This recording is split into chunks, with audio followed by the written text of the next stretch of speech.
자, 여러분 안녕하십니까. 이 비트코인이 긴장되는 움직임을 보여주고 있는 가운데 오늘도 암호화폐에 관련된 소식 및 분석들을 한데 모아본 크립토 토마토입니다. 지금 현재 비트코인 가격은 어제보다는 좀 낮죠. 11,626불에서 거래가 진행이 되고 있고, 알트코인들도 조금씩 살아날 듯 말 듯 꿈틀꿈틀 거리고 있는데 체인링크가 강하게 상승하고 있는 모습을 보여주고 있습니다. 자, 그리고 체인링크 하면은 떠오르는 회사가 제우스 캐피탈이다라고 볼 수가 있겠는데, 계속해서 체인링크 빵원 갈 것이다 라고 저주를 퍼붓다가 체인링크가 $20를 돌파하게 되면서 그때 엄청난 상승을 보여주면서 그들이 치고 있던 숏의 뚝배기가 다 날아가 버렸다라는 소식이 나왔었습니다만, 어찌된 영문인지 최근 암호화폐들 하락과 함께 다시 한번 돌아온 제우스 캐피탈의 모습이 보여지고 있습니다. 자, 어디선가 자금을 끌어온 것일까요? 자, 그들은 체인링크와 NXT라는 코인을 비교를 해주면서 체인링크도 이런 식으로 빵원 가게 될 것이다 다시 한번 저주를 퍼붓고 있습니다. 자, 그런데 이들이 이런 식으로 체인링크를 비방할 때마다 오히려 강하게 위로 솟아올랐었던 체인링크이기 때문에 오히려 체인링크에게 호재가 되지 않을까라는 생각마저 들게 합니다. 자, 과연 제우스 캐피탈은 이번에도 뚝배기가 날아가게 될 것인가, 아니면은 체인링크 이 지지자들을 대상으로 복수를 성공시킬 수 있을 것인가 한번 지켜보도록 하겠습니다.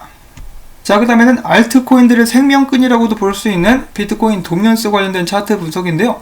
최근에 여기서 여기까지 솟아올랐다가 여기 저항에 부딪혀가지고 올라가지 못하고 있는 모습이 그려지고 있다. 만약에 비트코인 도미넌스가 이 저항을 돌파하지 못하고 떨어지게 된다면 알트코인들 다시 한번 신나게 달릴 수 있지 않을까라는 분석입니다. 자, 어제 알트코인들이 무더기로 떨어지고 있을 때 어떤 사람이 이런 짤을 올렸는데요. 지금 이렇게 불타는 보트가 자신의 알트코인 포트폴리오와 같다라고 이야기를 하는 것인데, 그만큼 알트코인들이 크게 타격을 받았다라는 것이죠.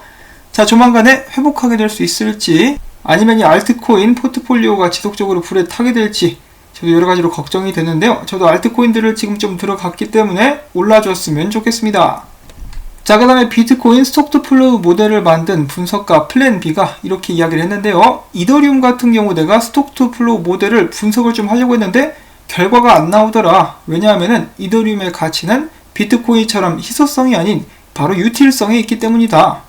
비트코인은 이 전체 물량이 딱 정해져 있는데 이더리움 같은 경우 비탈릭의 발전 방향 결정에 따라서 수량이 올라갈 수도 떨어질 수도 있다라고 이야기를 하기도 했었는데요. 실제로 이더리움 같은 경우 지금 현재 채굴 자체는 무한대로 하고 있는 그런 상황이긴 하죠. 자, 그럼에도 불구하고 이더리움이 높게 올라갈 것이다 라고 보고 있는 분석가들은 굉장히 많이 있습니다. 일단 단기적으로는 이렇게 다시 한번 위로 올라가게 될 수 있지 않을까라고 예측을 하기도 하는데요. 좀 더 장기적인 관점으로 봤을 때 유명 분석가들 데이터데이시라든지 다빈치 J15 같은 경우도 이더리움이 나중에 크게 올라갈 것이라고 예측을 하는 모습을 제가 찾아볼 수가 있었습니다. 자, 다음 불장이 시작되게 됐을 때 이더리움이 어떤 모습을 보여주게 될지 엄청난 기대가 됩니다. 그리고 2.0 올해 발표 출시 가야죠.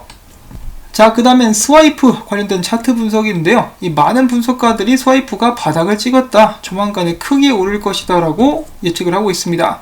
여기 있는 유명 분석가 비잔틴 제너럴 같은 경우도 SXP 스와이프의 상승을 기대하고 있는 모습을 확인을 해볼 수가 있었고요.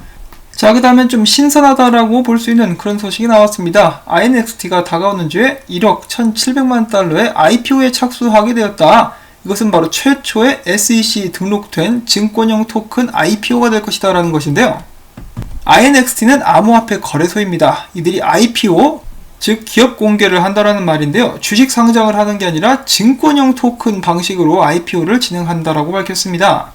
INX 같은 경우는 이 IPO를 통해서 마련된 자금으로 암호화폐, 증권형 토큰, 그리고 파생 상품을 다룰 규제받는 거래소 INX 트레이딩 솔루션을 개발할 계획이라고 밝혔습니다.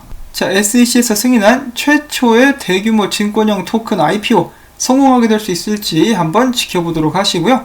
그 다음 비트코인 소식으로 넘어가기 전에 암호화폐 시장의 심리 상태를 잠깐 알아보도록 하겠는데, 어제보다 떨어지긴 했으나 아직도 극단적 탐욕 상태에 머물고 있습니다. 이거 좀 위험하지 않은가 싶은데, 공포를 느낄 때까지 가격을 떨어뜨리지 않을까 약간 걱정이 됩니다. 자, 그러면은 비트코인 관련된 소식 및 분석들을 또 알아보도록 하겠는데요. 최근에 암호화폐 분석 업체인 체인 아널리시스 리서치가 이렇게 이야기했습니다. 지난 1년간 약 500억 달러 규모의 가상 자산이 중국을 이탈했으며 USDT, 테더가 동아시아 유출액 중 180억 달러 이상을 차지한다라고 밝혔는데, 이에 대해서 코인텔레그래프가 이렇게 이야기했습니다. 중국에서 해외로 유출된 가상자산 대부분이 비트코인 현금화 수요였었더라면 비트코인의 단기적인 가격 하락에 우려를 끼칠 수가 있었겠지만 아직 이에 대한 증거는 없다. 그러므로 걱정할 필요는 없다라고 이야기를 했었고요. 그 다음에는 비트코인의 본격적인 분석 한번 알아보는 시간을 갖도록 하겠습니다. 첫 번째 분석은 마이클 반데포페, 크립토 마이클로 알려진 이 사람이 분석이라고 볼 수가 있겠는데요.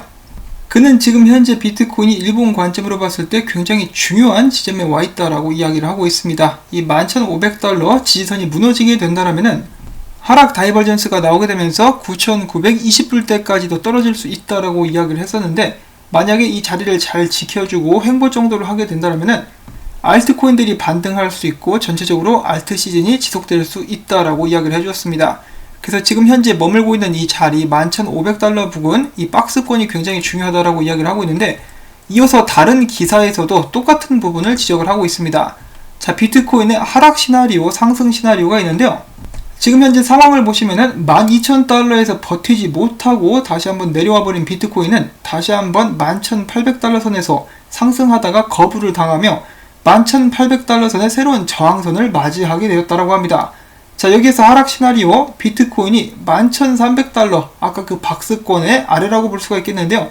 그 부분을 버텨주지 못하고 가격이 밑으로 떨어지게 돼버린다면 이 반대포페가 앞에서 이야기를 한 것과 똑같은 방향으로 떨어지게 될 수가 있다라고 이야기를 하고 있는데요. 반대로 상승하게 되는 시나리오도 있습니다.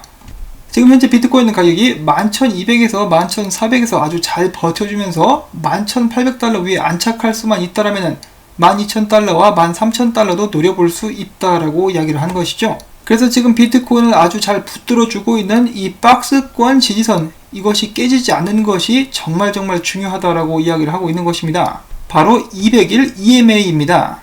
암호화폐 분석가 테디 같은 경우는 비트코인이 내가 봤을 때는 11,200달러 정도까지 내려와가지고 여기를 한번 때리고 여기서 강하게 반등해줬으면 좋겠다. 왜냐하면 역사적으로 봤을 때 비트코인이 200일 지수 이동평균선을 맞고 반등하게 됐을 때 강하게 상승하는 모습을 보여줬기 때문이다 라고 이야기를 하고 있는 것인데요. 물론 부딪혔다가 떨어져 버리면 빠이빠이다 라는 말도 남기기도 했습니다. 자, 부디 깨지지 않고 여기서 오를 수 있기를 바라봐 봐야 될 것 같은데요. 지금 현재 비트코인이 중요 지지선이라고 볼 수 있는 구간에서 이제 강하게 반등을 해줬기 때문에 다른 분석가들 같은 경우 비트코인이 지속적으로 좀 반등을 해줄 수 있지 않을까라고 기대를 하고 있었습니다. 자, 과연 비트코인의 운명은 어떻게 될 것인가? 지금 이 상황에서 비트코인 움직임에 대해서 큰 영향을 줄 수 있는 힌트가 한 가지가 있다면 최근에 비트코인의 동향을 보시면은 자의적으로 움직이는 모습을 거의 보여주지 못했죠. 항상 S&P 500을 따라가거나 최근에는 금값을 따라다니는 그런 모습을 보여준 적이 있었습니다.